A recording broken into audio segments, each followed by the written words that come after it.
war over Paul Ryan's budget. Catholic protesters slamming the GOP congressman's plan outside and inside his speech at no less than Georgetown University today. There are huge signs saying, "You there when they crucified the poor? So now when you try to cut, you are worse than Judas." My next guest says this is getting a little incredible and a lot nonsensical. He says start the cutting, no matter the outcry. The GOP Texas congressman and presidential candidate Ron Paul with me now. Congressman, good to have you back. Thank you. Good to be with you, Neil. This is what happens, Congressman. Every time someone even decides to address entitlements, let alone, as you pointed out before, and I know you have great respect for Congressman Ryan, he doesn't really cut anything. He, at best, is slowing the growth, in this case, of Medicare and later on with his budget. But if this is the kind of response you get doing that, where are we? Well, that shows how difficult it's going to be, but there's several problems here.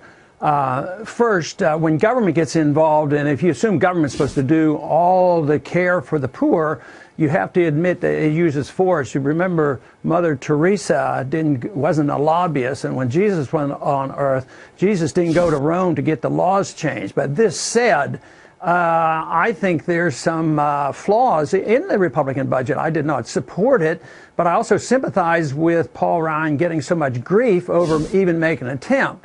But I think it's the priorities. I pick different priorities. I want to cut this war spending and overseas spending. And actually, even with all my drastic cuts, I want to cut $1 trillion. I protect the poor.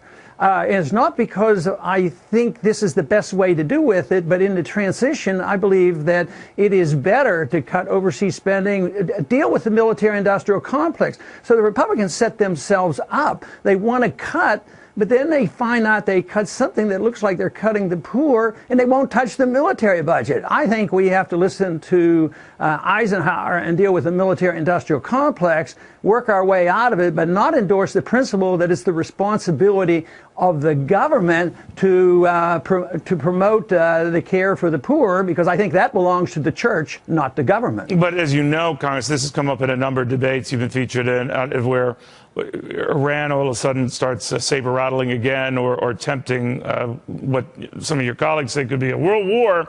Bad timing for that kind of talk. That is something that the government has a responsibility to address.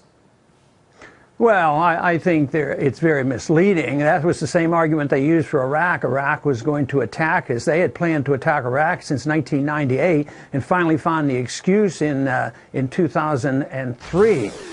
So that was just war talk and an excuse. Nobody's going to attack us. Our defense is strong. We have more weapons than everybody else put together. So this idea that we have to do it for our safety, just talking to the military. So you think they're fear-mongering? So you think they're fear-mongering a bit? Now, people can agree or disagree with that. But in the aggregate sense, let's say you were to address a lot of the military spending. I guess it's $600 billion or so north of that a year. How much would you cut it?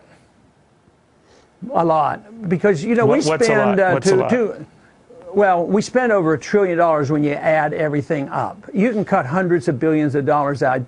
Just bring the troops home. Have the troops spend all their money here at home, because we're not providing defense. We're just getting ourselves into trouble.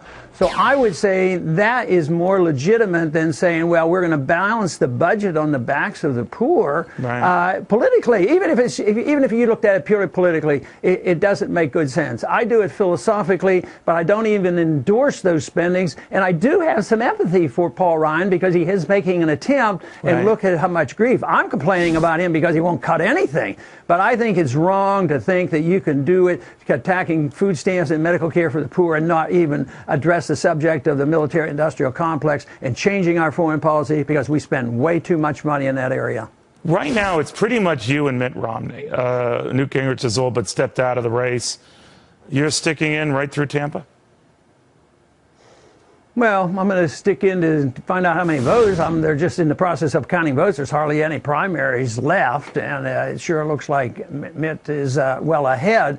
But I'd like to see the votes counted. Well, could you see a scenario, Congressman, where you could win this? I mean, theoretically, it's possible. It's not likely. But you know what? Right now, it looks like we might win Iowa.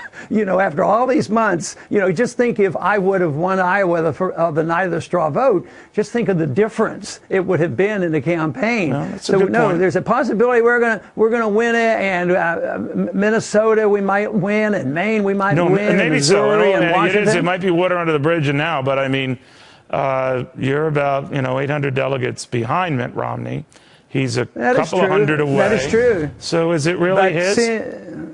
See, I think it's pretty much so, but we have two goals. One is to win the election, and the second is to maximize our delegates with the maximum number of delegates and the excitement of a whole generation of individuals who say that we need to have changes. That is a victory in itself, because right now that is where we're winning the hearts and minds of so many people, and that is probably long-term a lot more important than who's going to be the nominee here in the next 2 months. Well, you got a lot of people's respect. I know that. Congressman, always good seeing you. Thank you very much.